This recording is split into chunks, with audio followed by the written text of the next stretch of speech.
दरवाज़ा खुला। जिसने दरवाज़ा खोला उसे देखकर चंदन हैरान रह गया। वह अपने आने की वजह भूल गया।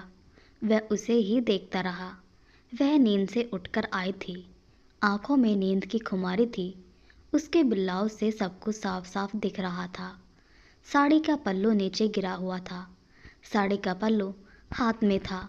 साड़ी फिसल गई जिससे उसकी नाभि दिखने लगी। उसकी पतली कमर मानो रस से भरी थी। थोड़ी देर में चंदन संभल गया, मगर आंखों के सामने खुली पड़ी खूबसूरती को बिना देखे कैसे छोड़ेगा। उसकी उम्र 25 साल से ऊपर थी। वह कुंवारा था। उसके दिल में गुदगुदी सी पैदा हुई। वह साड़ी का पल्लू कंधे पर डालते हुए बोली, आइए, आप अंदर आइए। इतना कहकर वह पलटकर आगे बढ़ी। पीछे से भी बहुत खूबसूरत थी। पीठ पूरी नंगी थी। उसकी चाल में मादकता थी जिसने चंदन को और लुभा दिया था। उस औरत को देखने में खोया चंदन बहुत मुश्किल से आकर सोफे पर बैठ गया। उसका गला सूखा जा रहा था। उसने बहुत कोशिश के बाद कहा, मैडम, यह ब्रीफकेस सेठ जी ने आपको देने को कहा है। चंदन ने ब्रीफकेस आगे बढ़ाया। आप इसे मेज पर रख दीजिए। हाँ, आप तेज़ धूप में आए हैं, थोड़ा ठंडा हो जाइएगा। कहते हुए साथ वाले कमरे में गई और कुछ देर बाद पानी की बोतल, 2 कोल्ड ड्रिंक ले आई और चंदन के सामने वाले सोफे पर बैठ गई। चंदन पानी की बोतल उठाकर सारा पानी गट गट पी गया और वह औरत कोल्ड ड्रिंक की बोतल खोलने के लिए मेज के नीचे रखे ओपनर को लेने के लिए झुकी तो फिर उसका पल्लू गिर गया। चंदन की नज़रें वहीं अटक गईं।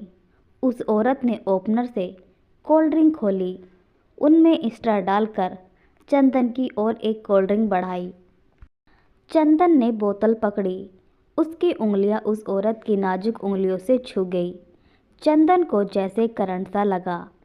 उस औरत के जादू और मादकता ने चंदन को घायल कर दिया था।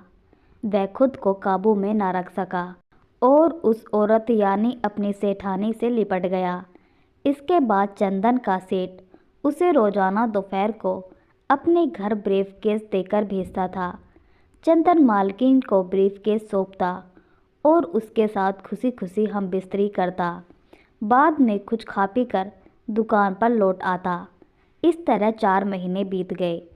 एक दोपहर को चंदन ब्रीफकेस लेकर सेठ के घर आया और डोरबेल बजाई, पर घर का दरवाज़ा नहीं खुला। वह घंटी बजाता रहा। 10 मिनट के बाद दरवाज़ा खुला। दरवाजे पर उसकी सेठानी खड़ी थी, पर एक आम घरेलू औरतों जैसे आंचल और घूंघट डालकर। उसने चंदन को बाहर ही खड़े रखा और कहा, चंदन, मुझे माफ़ करो, हमारे संबंध बनाने की बात सेठ जी तक पहुंच गई है। अगर हम रंगे हाथ पकड़े गए तो हम दोनों की ज़िंदगी बर्बाद हो जाएगी। हमारी भलाई अब इसी में है कि हम चुपचाप अलग हो जाएं। आज के बाद तुम कभी इस घर में मत आना। इतना कहकर सेठानी ने दरवाज़ा बंद किया। चंदन मानो किसी खाई में गिर गया। वह तो यह सपना देख रहा था कि करोड़पति सेठ की तीसरी पत्नी बाहों में होगी और बूढ़े सेठ की मौत के बाद वह इस घर का मालिक बनेगा। मगर उसका सपना ताश के पत्तों के महल की तरह तेज़ हवा में उड़ गया। ऊपर से यह डर सता रहा था कि कहीं सेठ उसे नौकरी से तो नहीं निकाल देगा। वह दुकान की ओर चल दिया। सेठानी ने मन ही मन कहा, चंदन, तुम्हें नहीं मालूम कि सेठ मुझे डांस बार से लाया था। उसने मुझसे शादी की और इस घर की मालकिन बनाया, पर हमारे कोई औलाद नहीं थी। मैं सेठ को उपहार के तौर पर बच्चा देना चाहती थी। सेठ ने भी मेरी बात मानी। हमने तुम्हारे साथ नाटक किया। हो सके तो मुझे माफ़ कर देना।